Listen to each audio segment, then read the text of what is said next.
নমস্কাৰ ৰাইজ, আজি এটা খুবেই গুৰুত্বপূৰ্ণ দিন, কাৰণ আজি হৈছে দেওবাৰ। হয়, গোটেই সপ্তাহটো কাম কৰি এটা দিন পাওঁ, যোনটো দিনত খুব আৰামেৰে নিজৰ কামবোৰ কৰিবলৈ মন যায়। গতিকে সেয়েহে দিনটো যিহেতু আৰম্ভণি হৈছে আৰু বতৰটো খুবেই বেছি ধুনীয়া, গতিকে ব'লকচোন আজিৰ সুস্বাদ্য খাদ্য মোৰ বাবে ৰাতিপুৱাৰ যোনটো হ'বলৈ গৈ আছে সেইটো হৈছে মেগী।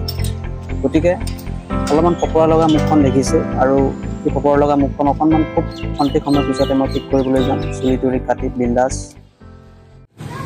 পিছে ৰাইজ, এতিয়া 2 মিনিটত হোৱা মেগী প্ৰায় 10-20 মিনিটত বনাই আজৰি হৈ, আৰু এনেকৈ খুব ধুনীয়াকৈ কালাৰফুল হৈ হোৱাৰ পিছত সেয়া এতিয়া মোৰ যাব পেটত।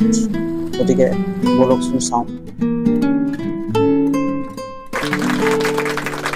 গতিকে এনেদৰেই খাদ্য গ্ৰহণ কৰাৰ পিছত ৰাইজ ওলালোঁ চুলি কাটিবলৈ বুলি। আৰু মোৰ বাবে বহুত বেছি বিশেষ এটা দিন এইটো দেওবাৰটো, কাৰণ এটা ভাল লাগে, এটা নিজৰ মৰ্জিত কটাব পৰা দিন। আৰু এয়া হৈছে দিলীপ দা, দেখিবলৈ বুঢ়া নিচিনা হৈছে, কিন্তু চাউনি দেখিছে নে?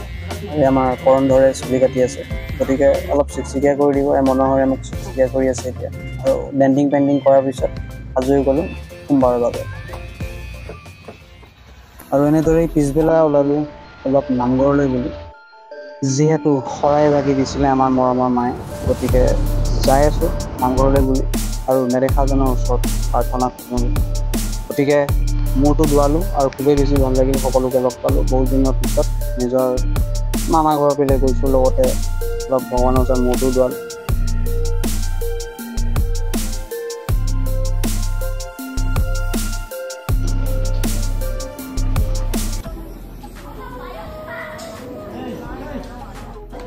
আৰু শেষত এনেদৰেই মাহ প্ৰসাদ খাই এণ্ডিং কৰোঁ এই ভিডিঅ'টো, আজিৰ মিনি ব্লগটো আমাৰ মৰমৰ মাতাশ্ৰীৰ সৈতে। বাই বাই, পুনৰ লগ পাম এটা নতুন ভিডিঅ'।